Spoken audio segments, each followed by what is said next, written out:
Assalamualaikum warahmatullahi wabarakatuh. Saudara, kita akan membahas tentang pemerolehan bahasa pertama.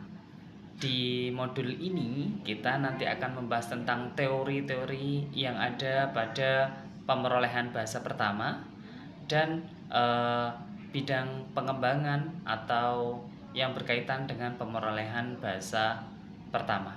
Oleh karena itu, simak video berikut ini.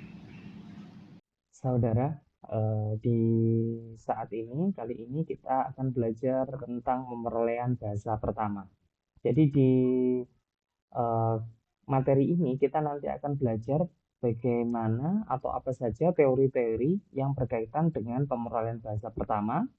Yang selanjutnya adalah kita nanti akan belajar tentang perkembangan bahasa pada anak yang bisa dilihat dari sisi fonologisnya, morfologisnya, sintaksis, semantik, leksikal, dan pragmatik. Kalau teori pada pemerolehan bahasa pertama itu nanti kita bisa sejajarkan dengan aliran-aliran yang berkembang di keilmuan atau studi psikologi dan aliran-aliran yang berkembang pada studi linguistik. Pada waktu awal tahun 1940-an dan 1950-an itu berkembang aliran psikologi behaviorisme yang dimotori oleh B.F. Skinner. Dan itu juga berkaitan dengan aliran strukturalisme di dalam aliran linguistik yang keduanya memiliki beberapa persamaan dengan ciri-ciri sifat alirannya atau sifat analisisnya berupa deskriptif atau deskripsi, terus objek kajiannya pada performansi, metodenya lebih ilmiah, terus kemudian berdasarkan pada data-data yang empiris, berfokus pada struktur di permukaan bahasa, lalu perlakuan-perlakuan itu diberikan pada saat data itu didapatkan. Begitu. Lalu berkembang di tahun 1960-an sampai 1970-an, itu aliran psikologi yang berkembang adalah rasionalisme dan psikologi kognitif. Kalau di aliran linguistik itu adalah generatif transformasional yang itu dimotori oleh Noam Chomsky. Dengan ciri-ciri adalah pengembangan teorinya lebih ke linguistik generatif, lalu fokusnya pada pemerolehan, bersifat sistematis pada bahasa-bahasa yang bersifat interlanguage. Uh, Teori yang disampaikan berupa tata bahasa universal atau universal grammar. Fokus pada analisisnya itu pada kompetensi dan struktur batin dari performansi bahasa yang dilakukan oleh anak atau diproduksi oleh anak. Lalu pada tahun 1980-an sampai pada awal tahun 2000 itu berkembang aliran psikologi konstruktivisme. Dan kalau aliran linguistiknya adalah tata bahasa fungsional. Di aliran linguistik tata bahasa fungsional, bahasa itu tidak dianggap sebagai kajian yang lebih ke struktural, yaitu berfokus pada unsur-unsur linguistiknya atau tidak. Tetapi bahasa lebih dipandang sebagai uh, bentuk sarana komunikasi yang digunakan untuk menyampaikan pesan dari seorang penutur kepada petutur, sehingga fokus dari tata bahasa fungsional adalah bagaimana fungsi bahasa tersebut digunakan di dalam komunikasi. Maka berfokus kepada wacana interaktif, variabelnya lebih ke sosiokultural, lalu pembelajaran kelompok atau kooperatif dilakukan pada konteks pembelajaran kelompok, variabelnya tetap interlanguage, lalu kaitan analisisnya bisa pakai hipotesis interaksionis. Kita masuk ke teori behaviorisme. Teori behaviorisme ini salah satu tokohnya adalah B.F. Skinner. Di dalam teori behaviorisme itu meyakini bahwa seorang anak itu dapat memperoleh pengetahuan, dapat memperoleh bahasa jika dia diberikan pajanan-pajanan bahasa yang mencukupi, lalu lingkungan itu juga sangat berpengaruh. Bahasa, apa kaum-kaum behavioris itu percaya bahwa seorang anak itu juga akan bisa belajar bahasa jika dia diberikan stimulus-stimulus berupa kata-kata, konstituen-konstituen di dalam bahasa dan seterusnya. Kalau misalkan seorang anak tidak diberikan stimulus tadi itu, diyakini bahwa seorang anak itu tidak bisa mengembangkan atau menguasai suatu bahasa.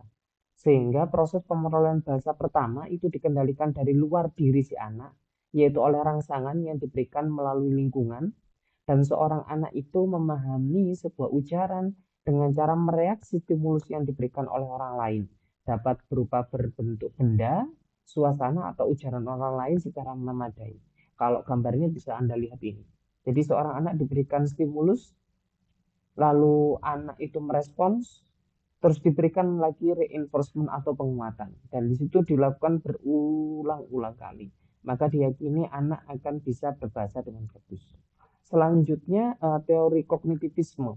Jadi dari teori behaviorisme tadi itu faktor bakat, faktor otak anak, faktor kompetensi di dalam diri anak itu tidak menjadi penting. Yang penting adalah respons yang diberikan, kemudian treatment-treatment yang diberikan kepada anak dan seterusnya, itu sangat menentukan perkembangan anak. Tetapi kalau teori kognitivisme itu berpandangan bahwa keberhasilan pemerolehan bahasa seorang anak itu bukan hanya pada faktor lingkungan, tetapi yang paling utama adalah pada diri anak itu. Jadi bagaimana anak itu memiliki kompetensi bahasa yang sangat bagus, maka pemerolehan bahasa pertama pada anak juga akan sangat lebih efektif. Begitu. Itu akan terjadi jika pada suatu kondisi bahwa ada kelas misalkan, terus kemudian terdiri atas 10 anak, terus kita ajari anak 10 anak tersebut dengan treatment yang sama, dengan pola yang sama, strategi yang sama, materi yang sama, hasilnya itu kemampuan berbahasa seorang anak belum tentu sama. Maka teori kognitivisme ini menjawab bahwa faktor di diri anak juga sangat berpengaruh terhadap keberhasilan belajar bahasa seorang anak, bukan hanya pada perlakuan dan seterusnya. Maka beberapa prinsip di teori kognitivisme diantaranya adalah konstituen dalam ujaran sebenarnya mencerminkan realita psikologi yang ada pada manusia, sehingga tata bahasa tidak lagi dipandang sebagai sesuatu yang lepas dari kognisi. Maka kemampuan dan kompetensi seseorang itu menjadi satu terhadap proses pemerolehan bahasa itu. Dan manusia bukanlah botol kosong yang dapat diisi semau-mau kita. Manusia itu adalah organisme yang punya potensi-potensi. Teori ini diyakini bahwa anak sejak lahir itu dikaruniai piranti pemerolehan bahasa atau Linguist Acquisition Device atau LAD. Di teori kognitif sudah menjelaskan dua hal, yaitu materi bahasa, apa yang diekspresikan di dalam otak, dan apa yang terjadi pada otak ketika orang sedang berbahasa di dalam teori kognitif tersebut. Lalu teori yang ketiga tentang teori konstruktivisme. Di dalam konstruktivisme ini menurut teori konstruktivistik, perbedaan individual yang dapat berbentuk perbedaan latar belakang, minat, kebiasaan, obsesi, gaya belajar, dan strategi memperoleh merupakan komponen yang paling penting di dalam proses pemerolehan bahasa. Piaget itu menekankan pentingnya perkembangan kognitif individual sebagai tindak soliter yang relatif. Keyakinan Piaget tampak pada penyusunan jadwal biologis berikut. Yang pertama itu ada tahap perkembangan. Tahap perkembangan itu dimulai dari anak lahir sampai 18 bulan. Oleh Piaget disebut sebagai teori sensori motorik. Selanjutnya ada tahap praoperasional, yaitu pada tahap ini anak sudah mulai berpikir tentang bagaimana atau benda-benda yang tampak pada mereka. Tetapi untuk mendefinisikan benda tersebut mereka masih belum dapat mengutarakan atau dapat menyampaikan tentang benda tersebut. Di tahap ketiga itu tahap operasional konkret. Nah, di tahap ini itu anak sudah mulai bisa menyampaikan sesuatu yang konkret kepada yang ada pada dirinya. Jadi misalkan ada gelas yang berisi air, itu airnya dipindahkan ke dalam silinder kaca, mereka umumnya bisa menjawab dengan benar bahwa isi dari air tersebut tetap sama. Tetapi mereka tidak dapat menjelaskan mengapa isi yang sama tersebut tampak lebih tinggi kepada silinder. Lalu di tahap keempat itu tahap operasional formal. Di tahap ini anak-anak sudah mampu berpikir logis sebagaimana orang dewasa. Jadi perkembangan teori di dalam pemerolehan bahasa pertama itu diawali dengan kaum behavioris yang meyakini atau berpandangan tentang kepercayaan behaviorisme. Nah, terus kemudian berkembang di kognitivis, yaitu mulai mempercayai bahwa seseorang berbahasa itu juga menyangkut tentang kompetensi dan kognisi seseorang. Selanjutnya dari situ berkembang lagi ke fungsional. Untuk materi yang kedua tentang perkembangan bahasa pada anak.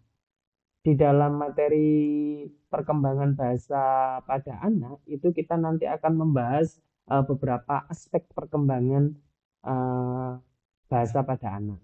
Yang pertama itu nanti kita akan membahas tentang perkembangan fonologis, yang kedua perkembangan morfologis, yang ketiga sintaktis, lalu leksikal, semantik, dan pragmatis. Di pemerolehan fonologis atau perkembangan fonologis itu diawali di umur anak pada usia 6 minggu. Di 6 minggu, anak itu baru bisa menghasilkan bunyi refleksif dan vegetatif. Anak mampu mengeluarkan bunyi-bunyi yang mirip bunyi vokal atau konsonan. Lalu selanjutnya di minggu ke-8 sampai minggu ke-20, anak itu berada pada tahap mendekut atau kui dengan bunyi sejenis konsonan seperti H, X, dan atau K yang diikuti oleh vokal depan I dan kemudian vokal belakang I. Pada usia 6 bulan, anak mulai mencampur konsonan dan vokal sehingga menghasilkan bunyi celoteh atau babbling. Nah, di umur 1,5 tahun, itu anak Indonesia itu baru bisa menuturkan satu kata. Tetapi kalau di anak di Barat itu sebelum itu sudah bisa menuturkan satu kata. Selanjutnya pada pemerolehan morfologis selama 5 tahun persentase pemerolehan leksikon anak itu sebagai berikut. Jadi anak itu sangat bisa atau dominan mengujarkan kata-kata dengan kategori nomina. Lalu sebanyak 40%, 49%, selanjutnya kata verba 29%, adjektiva 13%, dan kata fungsi itu sebesar 10%. Itu perkembangan pemerolehan morfologis pada anak selama 5 tahun. Di pemerolehan sintaksis, itu pemerolehan sintaksis dimulai anak ketika dia mulai dapat menggabungkan 2 buah kata atau lebih. Itu sekitar berusia 2 tahun. Lalu sebelum di 2 kata, sebelum dia mampu menyampaikan 2 kata, itu ada tahap yang hampir pasti dilalui anak ketika memperoleh bahasa, yaitu adalah tahap ujaran satu kata atau USK, atau dalam istilah di bahasa Inggris namanya one word utterance, yang sering pula disebut sebagai ujaran holofrastik. Pada usia 2 tahun, umumnya anak sudah mampu menghasilkan ujaran 2 kata atau two word utterance. Jadi secara umum anak-anak pemakai bahasa Inggris itu akan memperoleh bentuk pasif pada usia sekitar 4 tahun. Dan pemakai bahasa Ibrani itu baru memperolehnya pada sekitar 8 tahun. Terus kemudian namun, kalau karakter bahasa Indonesia yang memang dominan menggunakan bentuk pasif, maka bentuk itu sudah dikuasai oleh anak Indonesia itu pada usia 1,9 tahun. Jadi anak Indonesia itu sudah bisa menguasai kalimat pasif itu lebih dulu daripada anak yang native speaker-nya adalah bahasa Inggris atau bahasa Ibrani juga. Selanjutnya di pemerolehan leksikal itu ada pola urutan universal yang umumnya diikuti oleh pemerolehan leksikon. Pola itu disebut sini dan kini, yaitu here dan now. Jadi hampir seluruh anak yang berada di dunia itu rata-rata menguasai leksikal itu pada yang berorientasi pada tempat yang berdekatan dan waktu yang berdekatan pada dia. Kalau tempat yang berdekatan itu adalah pada kata sini. Kalau dalam istilah bahasa Inggris adalah here. Terus kemudian kini itu yang now, yaitu saat ini. Begitu. Terus anak memakai pola gesture seperti senyum, juluran tangan jika meminta sesuatu. Pada saat inilah sebenarnya anak telah menguasai kalimat proto-deklaratif dan proto-imperatif. Selanjutnya anak mulai memakai kata itu pada usia 1 tahun. Pada usia 1,7 tahun anak itu memperoleh 50 kata. Pada usia 2 tahun itu diperkirakan anak itu menguasai 200 sampai 300 kata di dalam perkembangan pemerolehan leksikalnya. Terus secara hierarki semantik, anak itu akan memperoleh kata dengan hierarki kata dasar itu uh, sebagai dasar atau tolok pertama mereka menguasai leksikal, yaitu kategori yang tidak terlalu tinggi tetapi juga tidak terlalu rendah. Jadi kategori-kategori yang level dasar begitu. Selanjutnya di perkembangan pemerolehan semantis anak itu sebelum mampu mengucapkan kata sama sekali pada bulan-bulan pertama dalam kehidupan anak, seorang bayi itu menghabiskan waktunya untuk mengamati dan mengumpulkan sebanyak-banyaknya informasi yang ada di sekitar kehidupan mereka. Ahli-ahli psikologi perkembangan menyatakan bahwa anak-anak memperoleh makna suatu kata dengan cara menguasai fitur-fitur semantik kata itu satu demi satu sampai dengan semua fitur semantik itu dikuasai sebagaimana dikuasai oleh orang dewasa.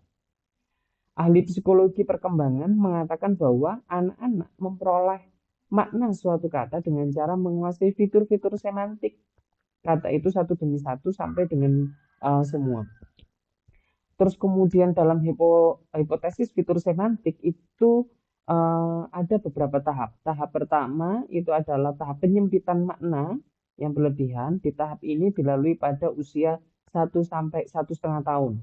Lalu di tahap kedua penggelembungan makna yang berlebihan yang dilewati anak pada usia 1,5 tahun sampai 2,5 tahun. Berikutnya pada tahap medan semantik itu dilalui anak di 2,5 tahun sampai 5 tahun.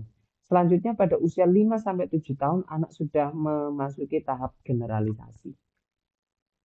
Pada perkembangan pemerolehan pragmatik, pemerolehan pragmatik anak itu meliputi pemerolehan niat komunikatif dan pengembangan ungkapan bahasanya, pengembangan kemampuan bercakap-cakap dengan segala urutannya, dan pengembangan piranti untuk membentuk wacana yang kohesif. Kalau pemerolehan niat itu ditunjukkan anak pada minggu-minggu awal setelah kelahirannya. Lah niat itu ditunjukkan di antaranya tersenyum, menoleh bila dipanggil, menggapai bila bertemu dengan orang yang dekat, seperti ibu, ayah, dan saudaranya. Terus kemudian itu disebut proto-deklaratif dan proto-imperatif. Artinya adalah anak tidak bisa mengungkapkan bahasa, tetapi dia bisa mengungkapkan dalam bentuk isyarat, bentuk tubuh, gerakan, dan seterusnya. Terus setelah melewati tahap proto-deklaratif dan proto-imperatif, secara berangsur anak mulai menguasai aturan-aturan percakapan. Kesantunan dalam bergiliran dalam berkomunikasi juga dikuasai secara gradual. Dalam usia 4 tahun mereka sudah menguasai kesantunan pemutusan komunikasi. Di samping itu mereka juga memiliki strategi komunikasi agar mereka bisa bertemu lagi sebagai aturan pemutusan komunikasi yang baik. Saudara, itulah tadi pemaparan materi tentang pemerolehan bahasa pertama. Untuk memperdalam pemahaman Anda bisa mengerjakan latihan dan tes sumatif sebagai penilaian dan evaluasi pembelajaran Anda. Terima kasih. Assalamualaikum warahmatullahi wabarakatuh.